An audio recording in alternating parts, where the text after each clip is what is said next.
गम के अंधेरे में खुद को बेकरार न कर, सुबह जरूर आएगी, बस सुबह का इंतजार कर। नमस्कार दोस्तों, आज के वीडियो में डिस्कस करेंगे हम 21 अगस्त के सभी महत्वपूर्ण करंट अफेयर पे। और देखिए, आज के वीडियो में टोटल हम 11 महत्वपूर्ण प्रश्नों पर चर्चा करेंगे। और इस वीडियो में आज खास बात क्या है, देखिए, स्वच्छ भारत सर्वेक्षण के सभी तथ्यों पर हम चर्चा करेंगे। साथ में आपको स्क्रीन पर जो प्रश्न दिख रहा है, केंद्र सरकार ने हाल ही में सभी भर्ती प्रक्रियाओं के लिए एक कॉमन एलिजिबिलिटी टेस्ट आयोजित करने के लिए एक एजेंसी का गठन किया है। तो इस एजेंसी के बारे में भी हम डिटेल में जानेंगे। और देखिए, इस वीडियो के लास्ट में आपका एक टेस्ट भी लिया जाएगा, तो इस टेस्ट को जरूर दीजिएगा। और इस वीडियो को पूरा देखने के बाद आप इसकी पीडीएफ फाइल भी डाउनलोड कर सकते हैं। नीचे डिस्क्रिप्शन बॉक्स में आपको इस वीडियो की पीडीएफ भी मिल जाएगी। और अगर आप इस चैनल पर नए हैं तो चैनल को सब्सक्राइब कर लीजिएगा, साथ में बेल आइकन प्रेस करके वीडियो को लाइक और शेयर भी कर दीजिएगा। तो चलिए शुरू करते हैं आज के करंट अफेयर्स को लेकर। सबसे पहले बात कर लेते हैं कल के करंट अफेयर्स में पूछे गए सभी क्वेश्चन अपडेट के सही उत्तरों की। देखिए, क्वेश्चन अपडेट का पहला प्रश्न था कि भारतीय प्रतिभूति और विनिमय बोर्ड यानी कि securities and exchange board of India के नए कार्यकारी निदेशक कौन बने। तो देखिए, इनका नाम है जीपी गर्ग। और दूसरा था सीमा सुरक्षा बल यानी कि बॉर्डर सिक्योरिटी फोर्स के नए महानिदेशक कौन बने हैं। तो देखिए, बॉर्डर सिक्योरिटी फोर्स यानी कि बीएसएफ के नए महानिदेशक बनाए गए हैं राकेश अस्थाना। और तीसरा था कि हाल ही में किस व्यक्ति को फायर सर्विसेज, सिविल डिफेंस और होमगार्ड का महानिदेशक नियुक्त किया गया है। तो देखिए, इनका नाम है जावेद अख्तर। और चौथा था हाल ही में जाने माने शास्त्रीय संगीत गायक पंडित जसराज का निधन हो गया। इनका निधन किस राज्य में हुआ है।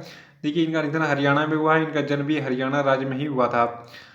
और देखिए, पांचवा था कि महाराष्ट्र के राज्यपाल भगत सिंह कोश्यारी को किस राज्य के राज्यपाल का अतिरिक्त प्रभार दिया गया है। तो देखिए, जो आपके महाराष्ट्र के राज्यपाल हैं भगत सिंह कोश्यारी, अब ये जो है गोवा के राज्यपाल के रूप में भी काम करेंगे। और आज के करंट अफेयर का पहला प्रश्न है कि हाल ही में केंद्रीय मंत्रिमंडल ने केंद्र सरकार की सभी नौकरियों में भर्ती प्रक्रिया के लिए सामान्य योग्यता परीक्षा यानी कि कॉमन एलिजिबिलिटी टेस्ट आयोजित करने के लिए किस एजेंसी के गठन की मंजूरी दी है। तो देखिए, इस एजेंसी का नाम है राष्ट्रीय भर्ती एजेंसी, और इसको अंग्रेजी में हम कहेंगे नेशनल रिक्रूटमेंट एजेंसी, और शॉर्ट में कहेंगे हम NRA।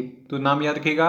अभी हाल ही में केंद्रीय मंत्रिमंडल ने केंद्र सरकार की जितनी भी नौकरियां हैं तो सभी की भर्ती प्रक्रिया के लिए एक कॉमन एलिजिबिलिटी टेस्ट यानी कि सामान्य योग्यता परीक्षा आयोजित करने के लिए राष्ट्रीय भर्ती एजेंसी यानी कि नेशनल रिक्रूटमेंट एजेंसी का जो है गठन किया है। और इसकी क्या खास बातें रहेंगी मैं आपको डिटेल में बता देता हूँ। देखिए, जो आपका ये NRA है, इसमें जो है रेल मंत्रालय, वित्त मंत्रालय, वित्तीय सेवा विभाग, SSC और RRB सहित IBPS के प्रतिनिधि जो है ये शामिल होंगे। और इसमें क्या क्या चीज़ें और भी शामिल हैं। देखिए, जो आपका ये कॉमन एलिजिबिलिटी टेस्ट होगा, देखिए, इसका जो आयोजन है ये ग्रुप बी और ग्रुप सी गैर तकनीकी पदों के लिए उम्मीदवारों को शॉर्टलिस्ट करने के लिए किया जाएगा।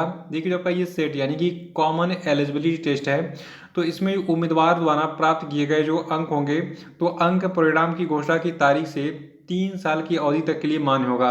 यानी कि अगर आप सेट क्वालिफाई कर लेते हैं तो 3 साल तक जो आपका सर्टिफिकेट है ये मान्य होगा।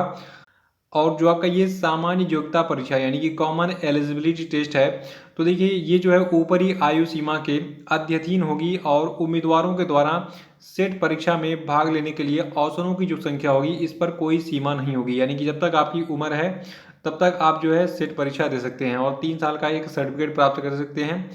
और आपको बता दूं, गैर तकनीकी यानी कि नॉन टेक्निकल पदों के लिए स्नातक, उच्च माध्यमिक यानी कि 12वीं पास और मैट्रिक यानी कि 10वीं पास वाले उम्मीदवारों के लिए अलग से सेट का संचालन किया जाएगा। और देखिए, जो आपका ये कॉमन एलिजिबिलिटी टेस्ट है, ठीक है, तो इसके अंक स्तर पर की गई स्क्रीनिंग के आधार पर भर्ती के लिए अंतिम चयन अलग अलग विशेषीकृत टीयर सेकेंड और टीयर थर्ड इत्यादि परीक्षा के माध्यम से किया जाएगा। यानी कि पहले आप सेट पास करेंगे, इसके बाद कुछ और भी 1-2 एग्जाम होंगे, उसके बाद जो है आपको क्लियर नौकरी मिलेगी सरकारी, ठीक है। और आपको बता दूं, उम्मीदवारों के पास एक ही पोर्टल पर पंजीकृत होने की तथा परीक्षा केंद्रों के लिए अपनी पसंद व्यक्त करने की सुविधा होगी। यानी कि आप जो है इस कॉमन एलिजिबिलिटी टेस्ट को देने के लिए अपने पसंद का परीक्षा केंद्र चुन सकते हैं अपने जिले में। और आपको बता दूं, जो आपका सेट है तो सेट कई भाषाओं में उपलब्ध होगी। यानी कि आप हिंदी, अंग्रेजी, तमिल, तेलुगु, उर्दू, चाहे जिस भाषा में चाहें आप जो है सेट की परीक्षा दे सकते हैं। और देखिए, जो आपका ये CET यानी सेट है, ठीक है, तो इससे भर्ती चक्र में लगने वाले समय में अब काफ़ी कमी आने की उम्मीद है। तो अब देखिए, अगर आपको ग्रुप डी में, रेलवे में, मतलब एनटीपीसी में, मतलब किसी भी केंद्र सरकार की नौकरी के लिए अगर अप्लाई करना है तो पहले आपको एक परीक्षा पास करनी पड़ेगी, कॉमन एलिजिबिलिटी टेस्ट की। ठीक है, ये टेस्ट पास करेंगे तभी किसी अन्य भर्ती के लिए आप अप्लाई कर पाएंगे।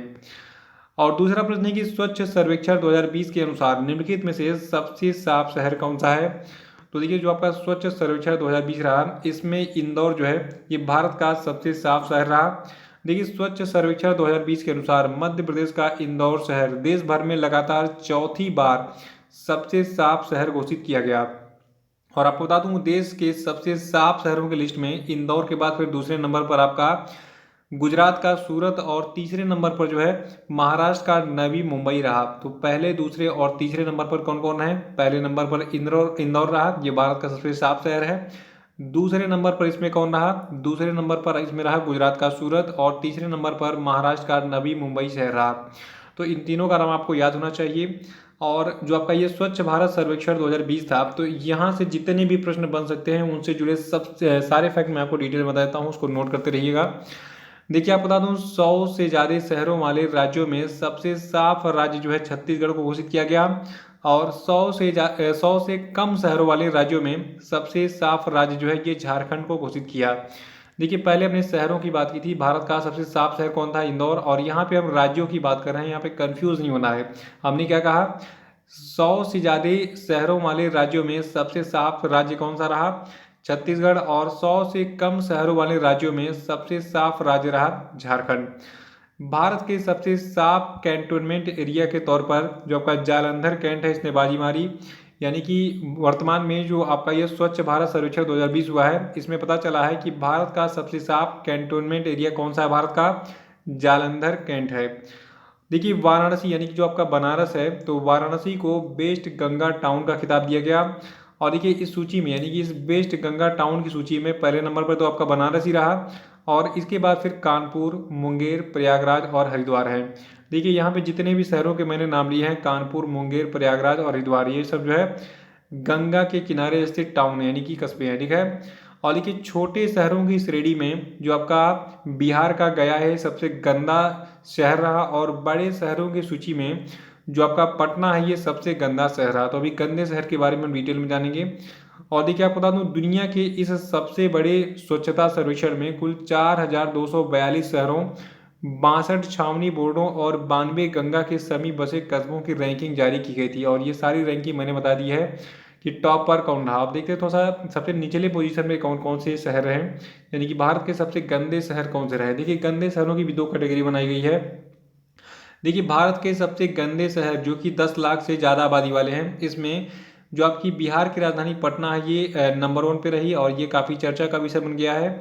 और ये सभी परीक्षाओं के लिए इंपॉर्टेंट बन गया। ये देखिए, क्योंकि हर साल एग्जाम में यही पूछा जाता है कि कौन सबसे स्वच्छ शहर रहा, लेकिन इस बार ये पूछा जाएगा कि भारत का सबसे गंदा शहर कौन रहा। और इसमें दो कैटेगरी है, 10 लाख से ज़्यादा आबादी वाले और 10 लाख से कम आबादी वाले शहरों की सूची में। ठीक है, तो 10 लाख से ज़्यादा आबादी वाले शहरों की सूची में सबसे गंदा शहर रहा बिहार का पटना।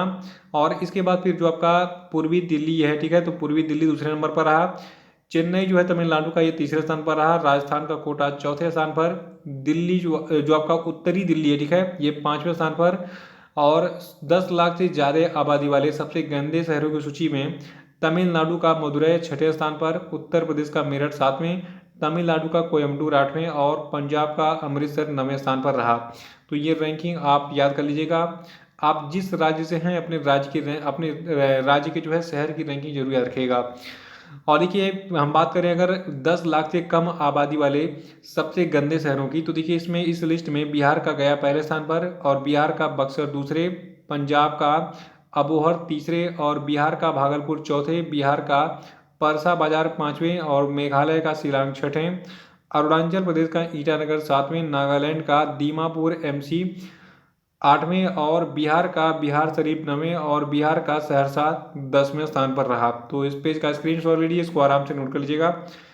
तीसरा प्रश्न है कि निम्नलिखित में से किस देश ने राष्ट्रीय सुरक्षा का हवाला देते हुए चीनी एप्लीकेशन IQIYI और टेंसेंट पर जो है बैन लगा दिया है।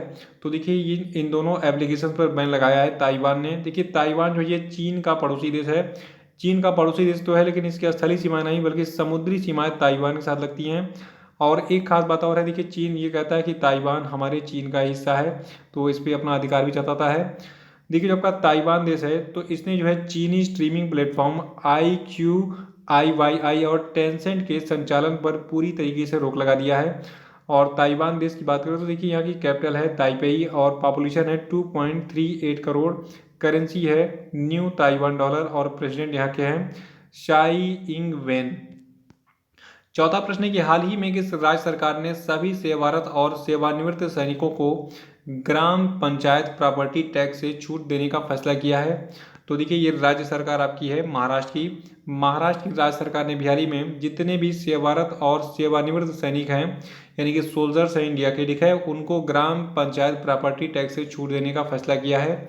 देखिए महाराष्ट्र में अभी तक रक्षा वीरता पुरस्कार पाने वाले सैनिकों या फिर उनके आश्रितों को ग्राम पंचायत प्रॉपर्टी टैक्स से छूट दी जाती थी, लेकिन अभी हाल ही में जो महाराष्ट्र के कृषि मंत्री हैं दादाजी भूसे, तो दादाजी भूसे की सलाह पर अब जो है ये छूट का जो दायरा है ये सभी सेवारत और सेवानिवृत्त सैनिकों के लिए बढ़ा दिया गया है।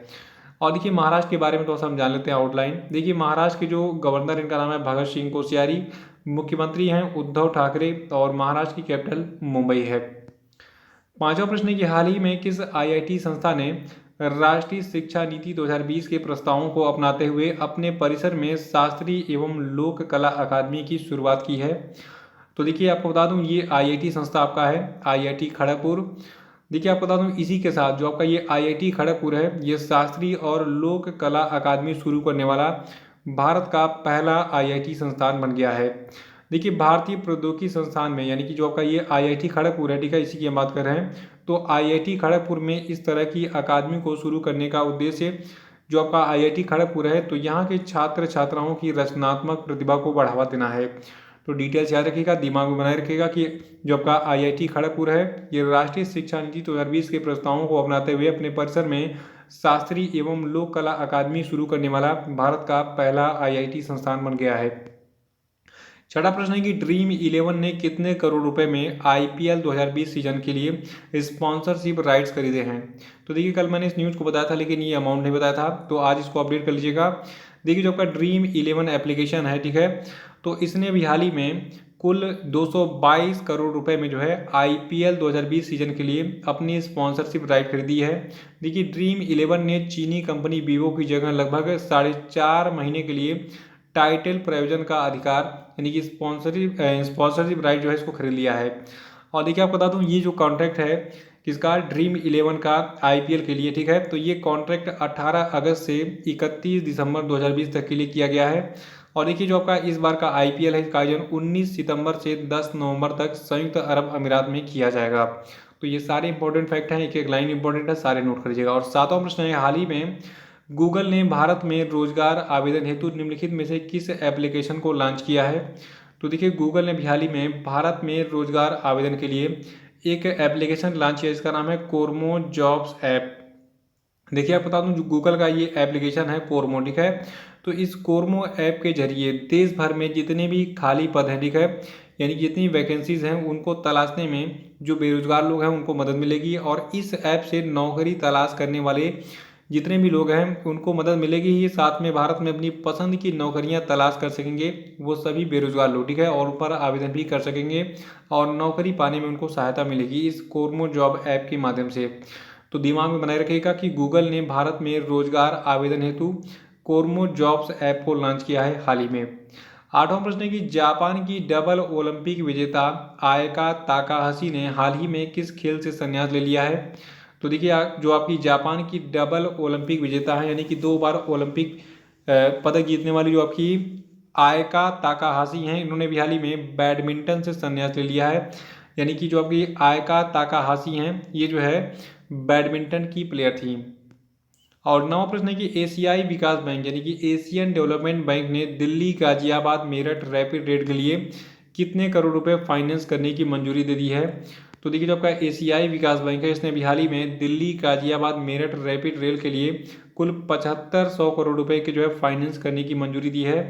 देखिए जो आपका ये Delhi Meerut rapid rail project है इसके तहत बनने वाला ये 82 किलोमीटर लंबा कॉरिडोर दिल्ली के सराय काले खां से गाजियाबाद मेरठ को जोड़ेगा?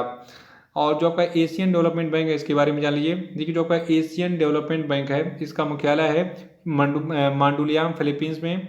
देखिए मांडुलियांग जो है आपका मनीला में स्थित है, फिलीपींस का एक सिटी है मनीला, ठीक है। तो फिलीपींस के मनीला के मांडुलियांग में एशियन डेवलपमेंट बैंक का मुख्यालय स्थित है और इसके प्रेसिडेंट है मात्सुगु अस्कावा। इसकी स्थापना 19 दिसंबर 1966 में की गई थी। मेंबरशिप 68 देशों के पास है। देखिए ये सारी लाइनें प्रश्नों के रूप में एग्जाम में पूछी गई हैं। प्रेसिडेंट कौन है, मुख्यालय कहाँ है, स्थापना कब हुई थी, एडीबी की, तो इसको नोट कर लीजिएगा। और यहाँ पे दो चीज़ें याद रखना है कि एशियाई विकास बैंक ने हाल ही में दिल्ली गाजियाबाद मेरठ रैपिड रेल के लिए कुल 7500 करोड़ रुपए की फाइनेंस करने की मंजूरी दी है। और सबसे खास बात एग्जाम में एक प्रश्न और पूछेगा कि जो आपका ये Delhi Meerut rapid rail project है ये किन किन शहरों को जोड़ेगा। तो देखिए सबसे पहले आपको बता दूं ये जो है 85 किलोमीटर लंबा कॉरिडोर है। ये दिल्ली के सराय काले खां, गाजियाबाद और मेरठ को जोड़ेगा। 10वां प्रश्न है कि किस प्रधानमंत्री के जन्मदिन को सद्भावना दिवस के रूप में मनाया जाता है। ये प्रश्न देखिए बहुत बार एग्जाम में पूछा चुका है। देखिए जो हमारे भारत के पूर्व प्रधानमंत्री थे राजीव गांधी, ठीक है, इनके जन्मदिन को मनाया जाता है सद्भावना दिवस के रूप में।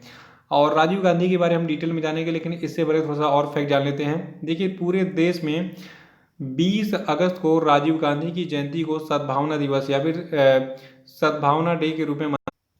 और देखिए इस वर्ष 20 अगस्त 2020 को राजीव गांधी की 76वीं जयंती मनाई गई। देखिए जो आपकी भारतीय राष्ट्रीय कांग्रेस पार्टी है, ठीक है, तो इसने जो है राजीव गांधी की मृत्यु के एक साल बाद, यानी कि जब इनकी मृत्यु हुई थी तो उसके बाद 1992 में राजीव गांधी सद्भावना पुरस्कार की भी जो है घोषणा की थी। और देखिए जो आपके राजीव गांधी इनके बारे में जान लीजिए, इनका डिटेल क्या है। देखिए जो आपके राजीव गांधी हैं इनके पापा का नाम था फिरोज गांधी, ठीक है। तो फिरोज गांधी जो है ये राजीव गांधी के पापा थे और इनकी माता थी इंदिरा गांधी और इनका जन्म 20 अगस्त 1944 को मुंबई में हुआ था। पूरा नाम था इनका राजीव रत्न गांधी और इनकी बीवी हैं सोनिया गांधी और इनके बच्चे हैं राहुल गांधी और प्रियंका गांधी। बाकी मतलब बहुत सारे लोग डिटेल जानते होंगे। तो बाकी हमारे देश के प्रधानमंत्री रह चुके हैं इसलिए इनके बारे में जानना जरूरी है। और 11वां प्रश्न है कि भारतीय अक्षय ऊर्जा दिवस किस तिथि को मनाया गया। तो देखिए आपका भारतीय अक्षय ऊर्जा दिवस है ये मनाया गया है 20 अगस्त को। देखिए भारतीय अक्षय ऊर्जा दिवस की शुरुआत साल 2004 में अक्षय ऊर्जा विकास कार्यक्रमों का समर्थन करने और ऊर्जा के पारंपरिक स्रोतों के बजाय इसके उपयोग को बढ़ावा देने के लिए किया गया था। तो ये चीज़ याद रखेगा। और देखिए 2004 में जो है उस समय मनमोहन सिंह की सरकार थी और 4 में मनमोहन सिंह ने जो है राजीव गांधी की जयंती पर यानी कि 20 अगस्त के दिन जो है इस भारतीय अक्षय ऊर्जा दिवस को जो है मनाने की घोषणा की थी। तो ये डिटेल्स याद रखिएगा भारतीय अक्षय ऊर्जा दिवस के बारे में। तो ये थे आपके आज के सभी महत्वपूर्ण करंट अफेयर और अब हम बात कर लेते हैं आज के सभी क्वेश्चन अपडेट हुए। देखिए सबसे पहले आपको याद दिला दूं, आप लोग वीडियो को लाइक करना भूल चुके हैं तो वीडियो को पहले लाइक कर दीजिए फिर आगे बढ़ते हैं। और आज कम से कम 2000 लाइक्स पहुंचा दीजिए वीडियो पे और इसको शेयर भी कर दीजिएगा देखने के बाद। तो देखिए आज के क्वेश्चन अपडेट का पहला प्रश्न आपके लिए कि हाल ही में किस व्यक्ति ने भारत के चुनाव आयुक्त के पद से इस्तीफा दे दिया है, इनका नाम बताइए। और एक खास बात और देखिए इन्होंने इस्तीफा देने के बाद अब कहाँ पर जो है किस पद पर ज्वाइनिंग के लिए जो है ये इस्तीफा दिया है ये भी बताइए साथ में। ये कहाँ पे किस पद पर अपॉइंट किया गया था हाल ही में।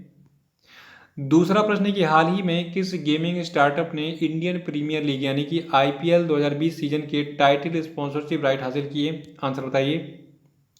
देखिए इस प्रश्न का उत्तर तो मैंने अभी वीडियो में बताया है, इसका उत्तर सबको लगभग पता होना चाहिए।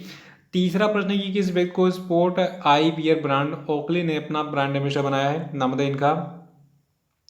और चौथा है कि हाल ही में किस देश के राष्ट्रपति इब्राहिम बाउकर कीता ने सैन्य विद्रोह के बाद इस्तीफा दे दिया है। देखिए ऐसे प्रश्नों की एग्जाम में भरमार रहती है। मतलब देखिए इस्तीफा तो वैसे बहुत सारे लोग देते हैं लेकिन अगर कहीं कुछ बवाल वगैरह हो रहा है और वहाँ पे किसी ने इस्तीफा दिया है तो वो चीज़ हाईलाइटेड होती है, एग्जाम में जरूर पूछी जाती है। तो बताइए किस देश के राष्ट्रपति इब्राहिम बाउकर कीता ने सैन्य विद्रोह के बाद इस्तीफा दिया है। नहीं पता तो कल का वीडियो देख के उसको रिवाइज कर डालिएगा। और पांचवा प्रश्न आपके लिए है हाल ही में किस देश के कंप्यूटर वैज्ञानिक रसेल किर्स का निधन हो गया है, आंसर बताइए। तो इसी प्रश्न के साथ आज के करंट अफेयर समाप्त होता है। कल फिर मिलेंगे कल के करंट अफेयर के साथ। वीडियो को लाइक और शेयर कर दीजिएगा, जो लोग नए चैनल को सब्सक्राइब कर लेंगे। तो इसी के साथ जय हिंद जय भारत।